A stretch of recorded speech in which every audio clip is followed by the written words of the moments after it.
ma la socotaa in hadda la marayo heer laba qof loo kala bedelo madaxa madaxa in qof laga soo jaro oo qof kale lagu rakibo soo waxaan suurtagal ahayn uma muuqato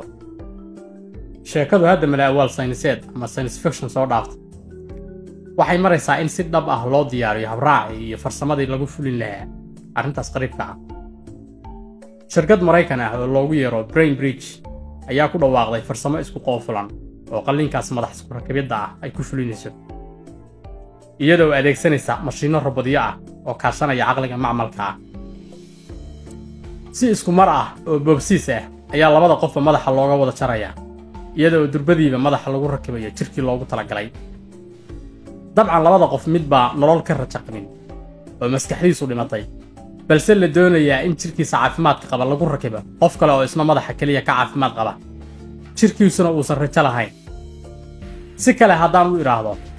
qof jirkiisa laga samray baa madaxa laga soo goynayaa si jir caafimaad qaba loogu rakibo qalliinkan waxaa ka faa'iideysan doona dadka xaaladaha caafimaad ee daran qaba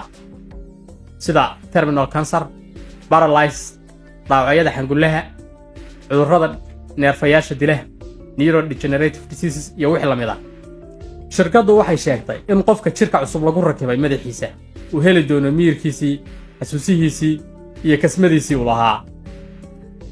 shirkadda Brain Bridge ee sheegtay inay qalliinkan madax isku rakibidda ah fulinayso waxay soo bandhigtay habka ay u fulinayso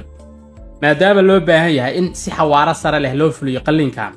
iyada oo la iska dhowrayo khaladaad bani aadam waxaa la adeegsan doonaa mashiino robotyo ah iyo caqliga macmalka ah wax bani aadam ah ma fulin doonaan qalliinka tilaabada koowaad waa in la soo diyaariyo labadii qof ee mari lahaa qalliinka madax isku rakibidda deedna waxaa la suuxinayaa labadoodiiba si dhammaystiran waxaa laga daloolinayaa dhuunta labadoodaba si looga geliyo tuubo ka caawisa neefsashada waxaa lagu xirayaa dhiigga balaasmada oo macmal ah si jirkooda looga caawiyo inuu oksijiinoobo dhiiggooduna uusan xinjiroobin inta lagu jiro meesha heerkulkeeda hooseeya ee qalliinka lagu fulinayo labada qof madaxyadooda waxaa la gelinayaa heerkul hooseeya oo ah qiyaastii 5 degree Celsius ama 41 Fahrenheit si maskaxda looga dhowro inay wax gaaraan xilliga qalliinka inta qalliinka lagu guda jiro waxaa waardi ka haya habsami socodka hawsha nidaam kombiyuutareed oo heerkiisu sarreeyo kaas oo la socda dhaqdhaqaaqa heer molekuyul qaab farsamaysan ayaa labada qofba hal mar loo diyaarinayaa in madaxa laga siibo iyada oo laga dhowrayo wax garaaf ah inay gaaraan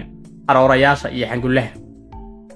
waxaa la jeexayaa luqunta si loo muujiyo meelaha muhiimka u ah qalliinkan sida buufiyaha carotid halbowlayaasha lafdhabarta